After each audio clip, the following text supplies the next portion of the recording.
nací en Montevideo en un 5 de noviembre de 1961. Vivimos un par de meses con mis padres, soy la hija mayor, en Atlántida, mientras terminaban de construir nuestra casa de Pando, y después siempre pandense. ¿A partir de que de meses te venís a Pando? Sí, de los 2 meses de vida, 3 meses de vida, ya nos vinimos para Pando. Y bueno, ahí se desarrolla toda mi historia. ¿Y qué recordás de ese Pando cuando eras pequeña? Un Pando donde... ¿A qué punto venís, por ejemplo? O sea, ¿dónde vivís? Antes era la calle 25 de Mayo, hoy es Wilson Ferreira Aldunate, entre 33 y Champañat, a media cuadra de la plaza. Una manzana donde, bueno, con muchos amigos, en la época de que jugábamos en la vereda, el rinraje, nos juntábamos, con Eduardo Molinari, con los Fioroni, con los Cor. Era una barra preciosa. O sea que tenías chiquilines y chiquilinas de la misma edad. De la misma edad. Eso está buenísimo. Está buenísimo, era súper divertido. Además íbamos todos a la misma escuela. Yo fui a la escuela 111. Ya estaba la escuela 111. Estaba la escuela donde 111. La conocemos ahora. Exacto. Donde estuvo siempre. Exacto. En el turno de la mañana hice toda mi escolaridad allí y los compañeros, los amigos, íbamos todos juntos a la escuela. Nos pasábamos a buscar y de tarde jugábamos, ya te digo, el rinraje era uno de los juegos favoritos. Después, otra de las amigas de toda la vida, Yanela Guido, que vivía a 1,5 cuadras. Estábamos todos cerca. Ajá. Y era un Pando seguramente muy distinto al actual, ¿no? Muy distinto. Había esa comunidad de barrio, sí, que capaz que se fue perdiendo, diluyendo en los años. Exactamente. En aquel momento, bueno, ya te digo, de primero o segundo año ya íbamos solos a la escuela, que ahora casi que es impensable, hay que acompañar, hay que ir a buscar. Íbamos a tomar helado al Café Apud y nos juntábamos en la plaza de Pando a jugar en la tarde. Sí, era una dinámica diferente. Matilde, ¿hermanos, hermanas? Sí, tengo 3, yo soy la mayor, después tengo una hermana Inés que tiene 61, Ana que va a cumplir 60 y Tabaré que es el menor que tiene 54. La mayor es la que se lleva los castigos, ¿no? La que abre puertas, la que, bueno, cuesta un poquito más. Los otros ya vienen más fácil, vienen más claro. fácil. La que va abriendo puertas. Pero realmente una familia maravillosa, unos padres espectaculares, digo, que si bien trabajaban todo el día, pero siempre se hacían momentos. ¿A qué se dedicaba tu papá y tu mamá? Médicos. ¿Los dos? Los dos. ¿Ambos? Mi padre, médico, medicina general, y luego gestión hospitalaria, fue director de CAMEPA muchos años, y mi madre pediatra, sumamente comprometida con su labor y atrás de todos los niños de Pando. Y que me acuerdo que en aquella época de nuestra niñez había consultorio en casa, porque no es como ahora que son la mayoría mutualistas, que se atienden policlínicos, etc. En aquel momento existía la consulta particular. Entonces había un consultorio que siempre estaba con muchísimos niños y a nosotros nos encantaba ir a la sala de espera y jugar con los niños y a veces nos tenían que correr porque, bueno, molestábamos, ¿no? Pero vayan para allá que son muy pacientes. Era muy lindo. Y inclusive ahora me encuentro con muchísima gente que me nombra con tanto cariño que me emociona a mis padres. Te iba a decir eso, ¿qué lograste absorber o qué sentís que te transmitieron tus padres? Yo creo que todo lo que soy, tengo que agradecerlo eternamente, porque bueno, ejemplos de compromiso, de lucha por los ideales, de valores, de amor incondicional en la familia, de solidaridad, de trabajo. A mí nadie me regaló nada, todo lo fui logrando, todo lo fui trabajando para tenerlo, ¿no? Estudié mucho y siempre fui apoyada por toda la familia. Hablando de estudio, ¿qué maestra te marcó en la 111? Mira, me marcó... ¿Te acordás de alguna? Sí, de todos. La maestra jardinera Fanny, que después fue, directora de UTU, directora general de UTU. Así la recuerdo, cierro los ojos y la veo. Era un amor de persona. Luego en primer año y en tercero tuve a la maestra Mirta Olalde, otra persona sumamente querida que vivía en la Ruta 75. Y mirá, íbamos, muchos alumnos íbamos a la casa de ella que tenía ovejas, tenía vacas. Era lo más parecido que ustedes encontraban en un campo. Claro, nos fascinaba. Tenía perros, boxer, me acuerdo, que era una familia de perros. Y allá nos encantaba pasar la tarde en lo de la maestra Mirta, que albergaba no solo a nosotros, a mis hermanos y a mí, sino también a otros compañeros de la clase que adorábamos ir a la clase. ¿Y de qué clase? Mirta. ¿Primero? No. Primero y tercero. Primero y tercero. Después en segundo año tuve a la maestra Zulma Vázquez, divina también, que vivía por la calle Zorrilla, después fue la peluquería de Carlos, por ahí vivía arriba con su mamá, que también le encantaba que la fuéramos a visitar y la ayudábamos. En cuarto tuve a un maestro que era de Minas, el maestro Héctor, también lo recuerdo con muchísimo cariño, y quinto y sexto estábamos juntos y teníamos a la maestra Sara Molinari y al maestro Walter Vitureira, excelentes maestros. A Sara me la han nombrado mucho. Sí. Ha marcado generaciones, por lo visto. Claro. ¿Terminás la escuela aplicada en los estudios? Sí. ¿Te gustaba estudiar? Me gustaba estudiar. ¿Te gustaba? Me gustaba estudiar. ¿Terminás la escuela y qué haces? Liceo Brause, fui todo de primero ¿Qué a generación? Sexto. O sea, 70 ¿compartiste el liceo con quiénes? Con Yanela Guido, con Eduardo Molinari, con Alicia Moliné, con Claudia Durán, todos que esporádicamente nos seguimos reuniendo. Y el liceo siempre es un cambio, ¿no? Sí. O sea, es como que te marca el liceo, ¿verdad? Sí. Fue un cambio, pero un cambio lindo. Al principio, como que costaba adaptarse a tener varios profesores y ya no un maestro que te protegía y te sostenía de alguna manera. Y un Brause en su esplendor, ¿no? En su esplendor, con muchísimas actividades, con una comisión de padres muy fuerte. Un liceo nuevo. Sí. Y después del liceo, ¿cuáles son tus pasos? Después del liceo, empecé magisterio. Pero maestra de alma y de toda la vida. No, nunca se me pasó por... Y te voy a contar una anécdota. No, nunca. Me encantaba ver el trabajo de mis padres, pero nunca... Yo siempre desde chica quise ser maestra. Mirá lo que hacía. No me digas que eras de esas botijas que agarran y dices, hoy vas a ser mi alumno. Mis hermanos y mis amigos.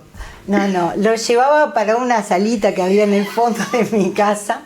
Y ahí, mi hermana menor, Ana, con 5 años, cuando entró en jardinera, ya sabía leer y escribir, entonces se aburría en la clase porque yo los tenía cortitos. ¿En serio? Sí, en serio. Pero no se pueden quejar. Me encantaba.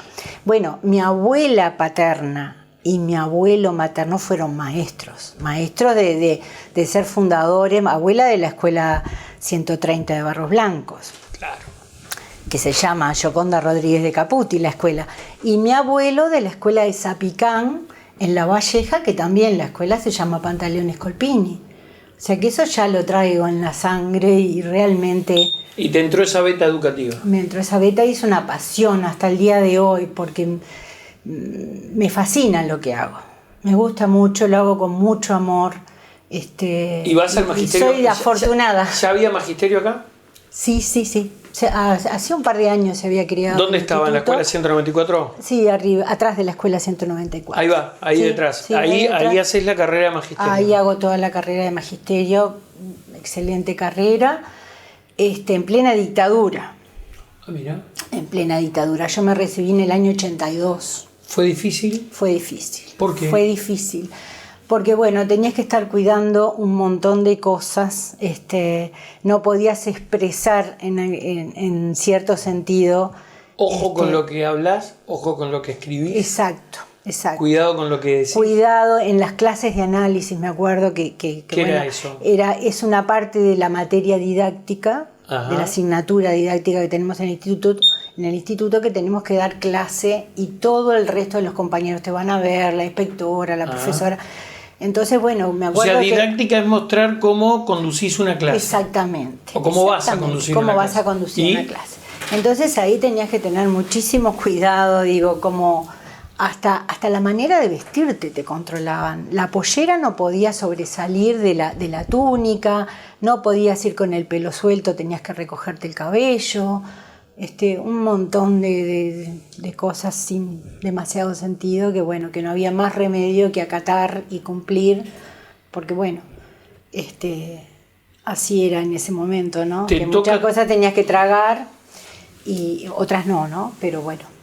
Hubo cambios, además, hubo destituciones de profesores, exacto. De maestros. En ese entonces, mi tío, el hermano de mi padre, Sol Caputi, fue destituido, era director del Liceo de Colón y fue destituido en dictadura. Sí, pasamos momentos muy, muy, muy dolorosos también a nivel familiar en ese momento. ¿Por qué? Bueno, mis padres fueron, no podían reunirse, por ejemplo, trabajaban en el hospital de Pando y no se podían hacer reuniones ni siquiera científicas porque, bueno, ya era considerado como un acto político.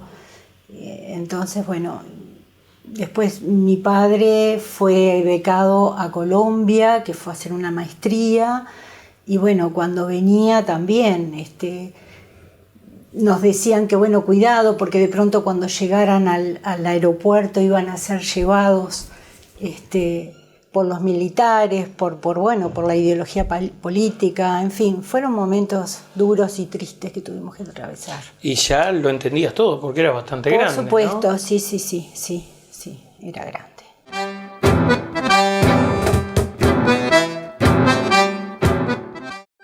Si este edificio hablara, contaría historias llenas de confianza y crecimiento.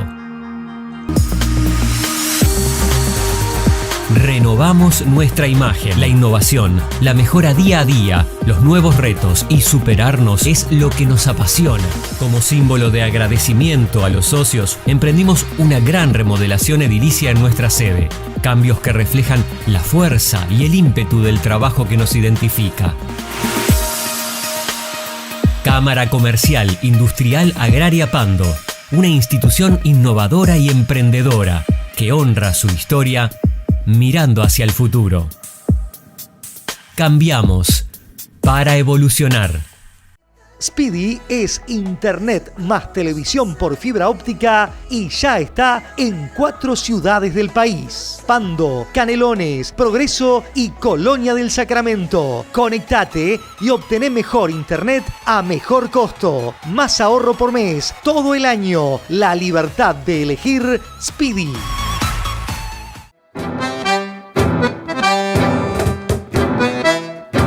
¿Y tu primer destino, Matilde?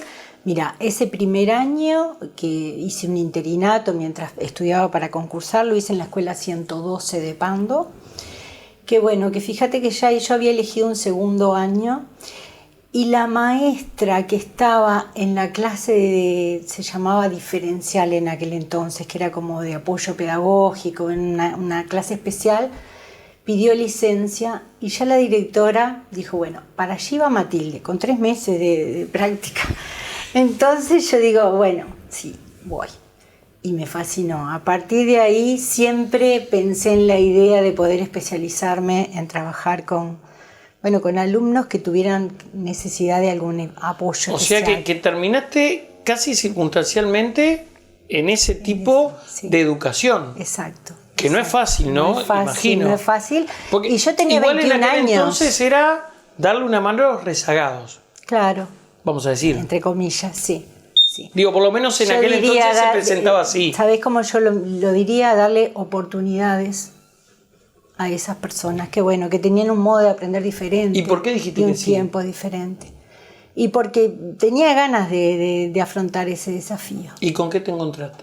Y me encontré con 12 alumnos, 12 niños espectaculares, que bueno, que me llenaron y me enseñaron, creo que ellos más a mí que yo a ellos. ¿Te acordás de ellos todavía? Me acuerdo y los veo. Hay 2 que viven por acá cerca del centro y que siempre me están llamando y nos vemos y bueno, y se acuerdan con mucho cariño y yo de ellos, ¿no?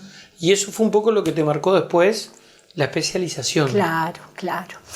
Porque además, otra cosa importante, mi hermano menor, Tabaré, nació con una discapacidad, tiene una parálisis cerebral. Y también yo me aferré mucho a poder acompañarlo, a enseñarle pequeñas cosas, y me gustaba mucho eso. O sea que también de alguna manera... ¿Sentís que te condicionó? Sí. ¿Sos de aceptar desafíos? Sí, me encanta. Me encanta. A todo esto, ya con 21 años entonces estás ejerciendo la profesión docente. Sí. Bien. Y al año siguiente me caso. Todo muy Todo rápido. junto. No, mira, en diciembre del 82 me recibí de maestra y en febrero del 83 me casé. Me casé con Gustavo, el ¿Dónde compañero conoces de toda la vida. a tu esposo? Y mira, ¿Cómo lo conoces? En aquel momento íbamos a los bailes en el Urupán y en el Solís, estaba Aquelarre. No se movía mucho, ¿no? Era todo cerquita. Todo el radio de acción todo estaba cerquita. ahí. Y bueno, y había una barrita que era Gustavo, Urupán y Solís. Claro. Nada más. Nada más. Urupán o Solís. Nada más. Y eran tempranos los bailes, tampoco como ahora que van a las 12, la 1 de la mañana. A las 12, la 1 terminan. A las 4 entran. Bueno, ahora qué disparate. No. Pero da. 12, 1 terminaban. Entonces había esta barrita que estaba Gustavo, estaban, Eduardo Molinari, Juan José Cor, que estaban vecinos de casa, Eduardo Bianchi, Danilo Alba, que eran un poquito mayores que yo ellos, Omar Canepa. Bueno, y era una barrita que teníamos y salíamos a bailar. Y ahí empezó a generarse el noviazgo, digamos, los pretendientes, como se decía en aquella época.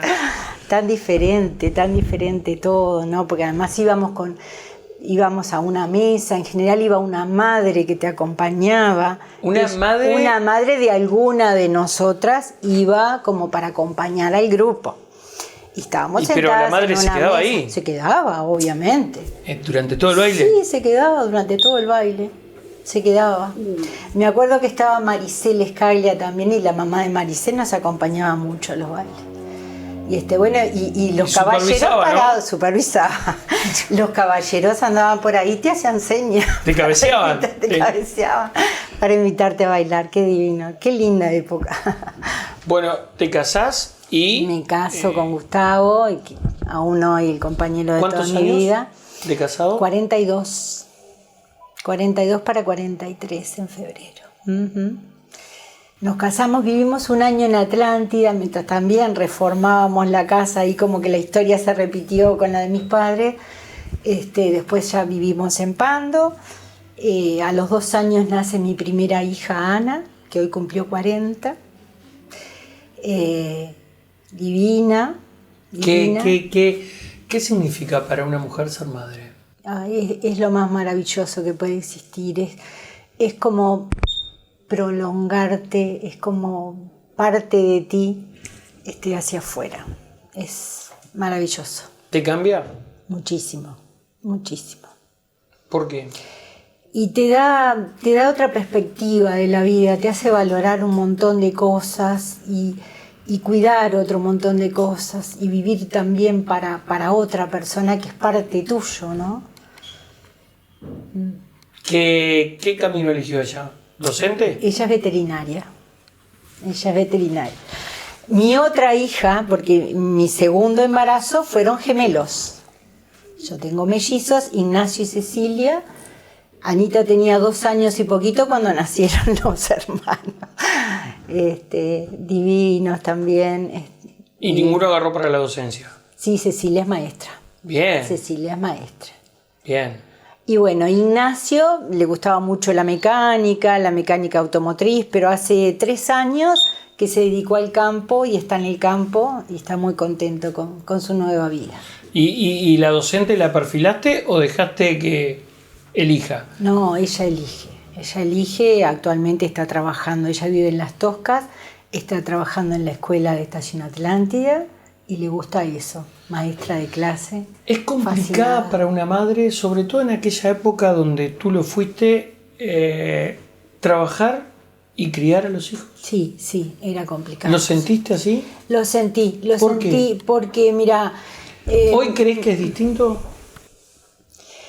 ¿O lo sigue siendo? Es distinto, pero sí es distinto en el sentido de que en aquella época, por ejemplo, estaba mi madre trabajaba, mi suegra había fallecido, a mí se me hacía difícil, yo trabajaba 4 horas, pero bueno, se me hacía difícil con quién dejar a los chiquilines, ¿no? Porque no existía esto de las guarderías con horario prolongado como está ahora.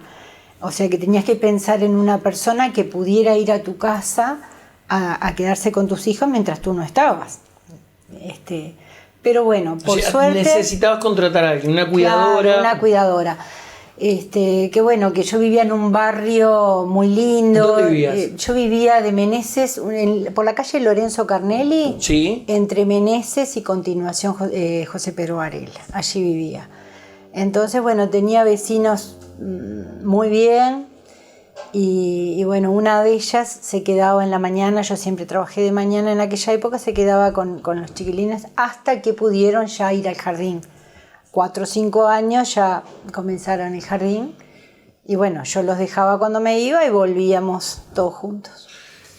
¿Por qué seguiste en el mismo trillo, digamos, y no dijiste, bueno, ya está, ahora me voy a especializar en otra cosa, o dejo esta educación especial y me dedico a otra cosa? ¿Qué fue lo que te dijo? Quédate acá, Matilde. Y mira, yo este es tu camino. En el año 92 fue que gané la beca para especializarme, porque en aquella época existía el Instituto Magisterial Superior y era a través de becas docentes que podías hacer. Tenías que tener determinado puntaje, cumplir con determinados años de maestro común para poder acceder. 2 años era la especialización, bueno, yo lo logré. Abrimos paréntesis. Dime. Estamos hablando de un Uruguay que estaba muy distante de la inclusión, sí, de la accesibilidad, de mostrar lo que te está pasando y tratar de incorporarlo. Claro. Eso seguramente lo habrás vivido, ¿no? Sí, por supuesto. Mira, recién se la gente tendía más a ocultar. Claro, guardarlos en las casas. ¿Lo viste eso? Sí. ¿Lo viviste? Lo viví. ¿Con qué? ¿Te acordás de algún caso? Sin dar nombres, ¿no? Pero sí. Me acuerdo. ¿Y cómo lo trabajaste? Caso que bueno, que fue algo muy... que llevó un proceso, pero que realmente tuvo muy buenos resultados. Un proceso de trabajo sobre todo con la familia, con la mamá, porque a veces es temor, viste, que a veces la ignorancia te pone barreras. Entonces, bueno, un trabajo además como yo tenía la experiencia de vida, ¿no? Porque eso no es menor, claro. ¿Y de qué se trataba? ¿Niño o niña? ¿Qué era? Era un niño. ¿Y cómo te enteraste vos? Porque era conocido de la familia también. ¿Y fuiste? Fui y bueno, empezamos a ver, a frecuentarnos, a invitarlo a hacer determinadas actividades. Fue muy lindo el proceso que se vivió. ¿Y lograste que...? Logramos, sí, logramos. No solamente yo, con un equipo de personas, ¿no? Bueno, te especializás entonces. Me especialicé ¿Y después? En el año 92-93. Concursé y logré la efectividad enseguida y trabajé en la Escuela España. Mirá. En la Escuela España trabajé 6 años y además en el año 93 paralelamente fundamos el Centro Psicopedagógico de Pando, junto con Amelia Molinari, Virginia Rillaga. Primero fuimos las 3, después casi paralelamente Graciela Ferreira, una psiquiatra infantil, las psicomotricistas Andrea Pozzi, Mónica Rillaga, Adriana González. Ah, pero eran un grupo. Un grupo grande, y luego se incorporó Alicia Pasos y Mónica Ñón. Hoy seguimos estando 7 de las que te nombré, conformando el equipo técnico del Centro Psicopedagógico de Pando.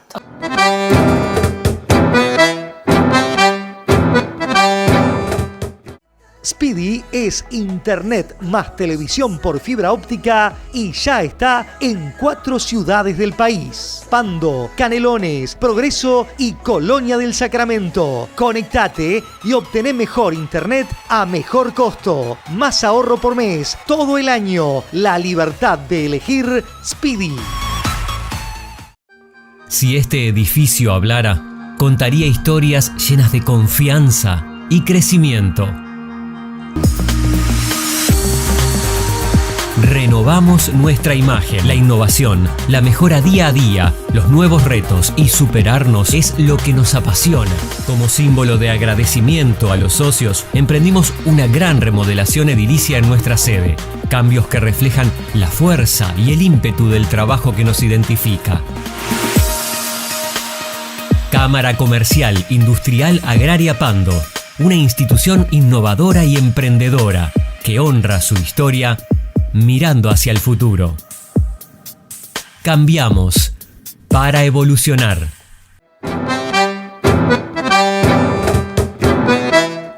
Antes, o no existía el diagnóstico, o se ocultaba el problema, o a nadie le interesaba directamente. El diagnóstico existía. O sea, ¿cuáles eran las razones? ¿Por qué no? El diagnóstico existía, era un diagnóstico médico tajante, no se daba la posibilidad de posibles cambios. O sea, no te daban esperanza. No te daban esperanza. En pocas palabras. Ahí está, no te daban esperanza.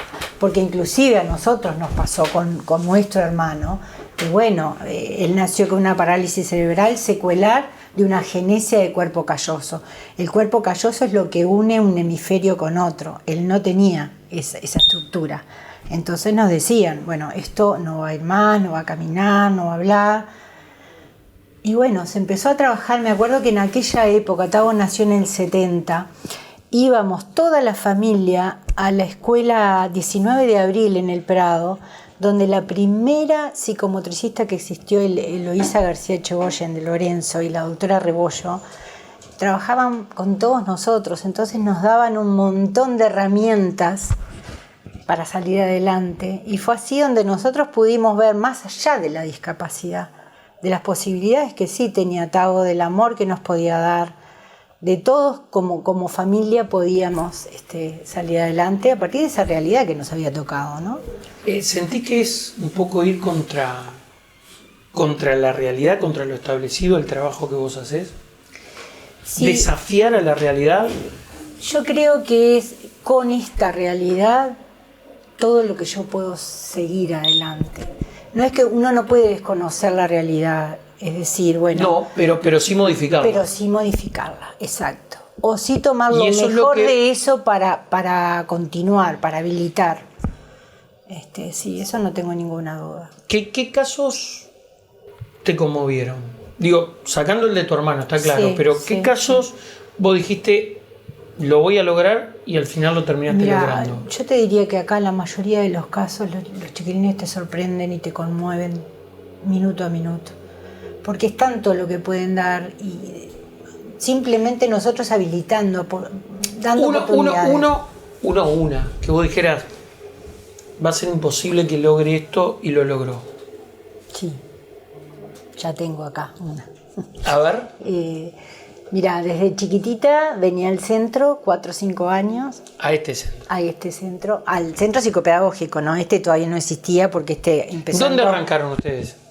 Arrancamos acá en la calle Correch, alquilando una casita pequeña a la vuelta de acá, entre Zorrilla e Independencia. Una casa azul, de puertas azules, ahí arrancamos, en el año 93. Estuvimos 2 años y en el 95 le alquilamos allá a Varela, en Wilson Ferreira y Garibaldi. Y estuvimos hasta el 2014 que nos mudamos para Roosevelt. Se mudó el centro para Roosevelt. Pero entre tanto surgió la posibilidad de crear esta área, el área para jóvenes y adultos, en el año 2013. Claro, porque además hay un problema, Matilde, que por lo pronto me lo han transmitido muchos padres y muchas madres, de que está bien, vamos a la Escuela España y después... Exacto. ¿Después qué? Después de la Escuela España, ¿qué hacemos? Ahí está. Esto surgió como una demanda y una necesidad de las familias de Pando y zonas aledañas, como una necesidad de una continuidad educativa o formarse en algún oficio para poder acceder al mercado laboral en muchas situaciones, ¿no? Otras no. Pero sí continuidad educativa, posibilidad de trabajar en grupo, de hacer amigos, de disfrutar. Me ibas a dar el ejemplo. Volvemos a esta joven, hoy adulta, con 5 años, con dificultades motrices severas, sin lenguaje, con una familia muy humilde que lo daba todo, lloviera, tronara, estaban en Pando para todos los tratamientos, los abordajes, hacía fisioterapia, psicomotricidad, venía conmigo. Esa fue la primera inclusión. Mira, te estoy hablando de 22 años atrás. La primera inclusión en una escuela común en Totoral del Sauce. Con la maestra Kela, como le dicen ellos, Teresita Morón, empezó esta niña porque le quedaba enfrente la escuela y bueno, empezó a incluirse y a la vez venía al centro y trabajábamos en conjunto y fue saliendo adelante y fue pudiendo lograr cosas. Hoy viaja sola, hoy está en el proyecto laboral que ustedes vieron el otro día, sí, con determinadas dificultades motrices que bueno, que hay cosas que se fueron superando y hay otras que no por constitución orgánica, digamos, ¿no? Pero hoy en día es una mujer que disfruta de la vida, que toma decisiones, que se desplaza en forma autónoma, una persona súper querida con amigos, con amores. Eso es realmente maravilloso.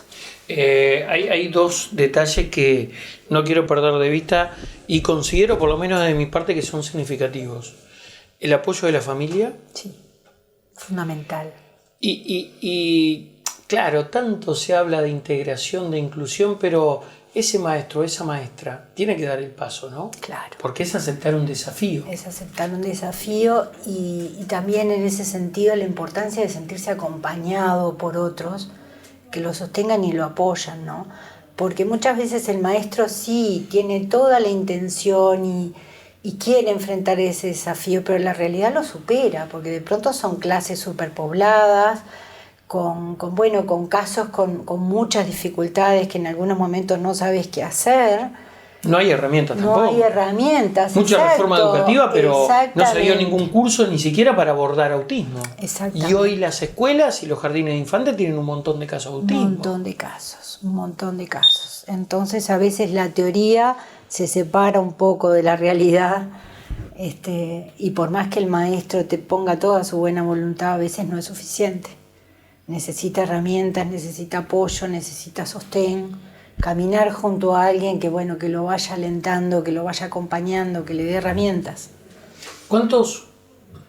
Uno piensa cuántas generaciones habrán pasado por acá, ¿no? Por este centro. Muchas, sí.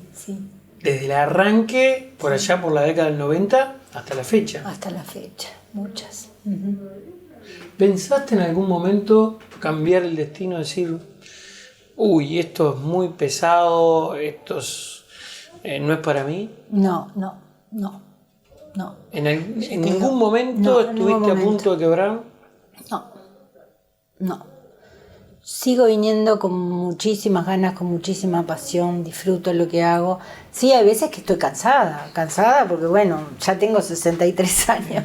Vengo acá a las 8 de la mañana, me voy 5:30 de la tarde, estoy todo el día. ¿Qué es para vos el centro? ¿Qué significa? Y es una parte fundamental de mi vida. Me emociona y agradezco y soy una privilegiada de poder trabajar en esto que amo tanto y me fascina y me devuelve tanto, ¿no? Me hace mejor persona, yo creo. Los chiquilines día a día te devuelven, te inyectan como esa energía y es muy lindo. ¿Cuál fue el día más feliz de tu vida, Matilde? Bueno, cuando nacieron mis hijos, una gran felicidad. Cuando me casé también. Cuando estamos en familia, nosotros somos una familia muy unida. Entonces siempre aprovechamos diferentes circunstancias para festejar, para reunirnos, para festejar, para encontrarnos. Y esos son momentos de felicidad muy lindos. Yo siempre digo, yo he tenido la suerte de tener una vida feliz, más allá de que en esa felicidad, entre comillas, hay dolores muy intensos y hay pérdidas grandes y hay circunstancias que aún hoy te duelen. Por Pero ejemplo, un poco la felicidad, la pérdida de mis padres, la enfermedad de mi madre. Mi madre se enfermó muy joven, era una encefalopatía y era ella, pero a su vez no era, porque quedó con cierta demencia. A veces nos conocía, otras no, eso es muy doloroso. El poder acompañar a papá con Tavo también, porque si bien Tavo ha evolucionado mucho, es una persona dependiente para todo, él no se mueve en forma autónoma, si bien come solo, por ejemplo, pero la comida tenés que traérsela y hacerla, es decir, necesita de un otro para vivir.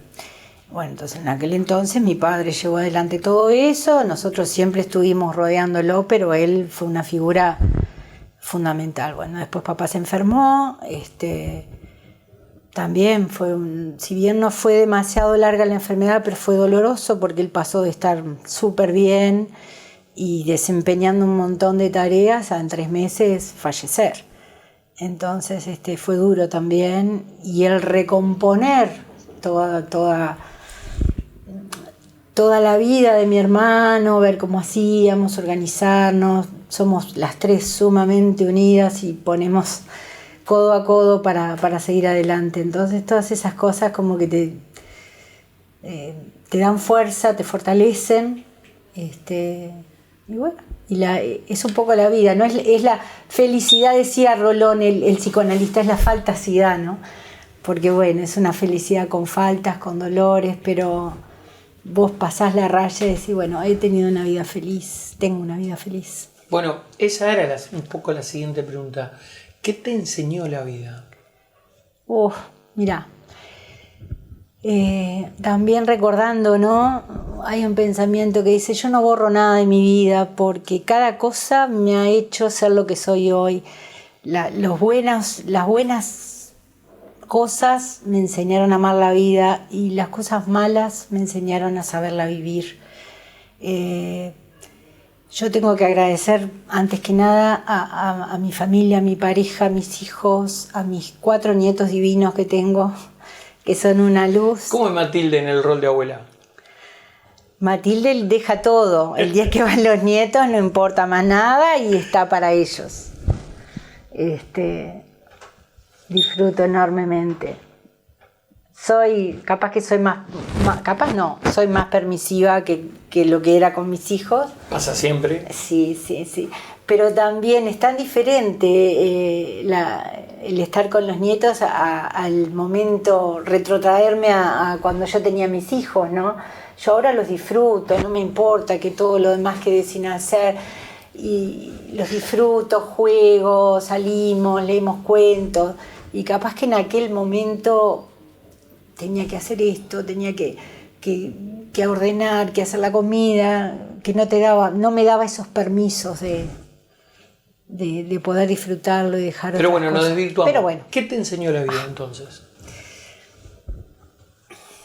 Y la vida me enseñó todo, pero me enseñó en primer lugar a ser madre, a ser maestra, a ser tolerante, a aprender de cada error y tratar de fortalecerme, a respetar a las demás personas, a aceptar ideas diferentes a las mías, a compartir, a crecer.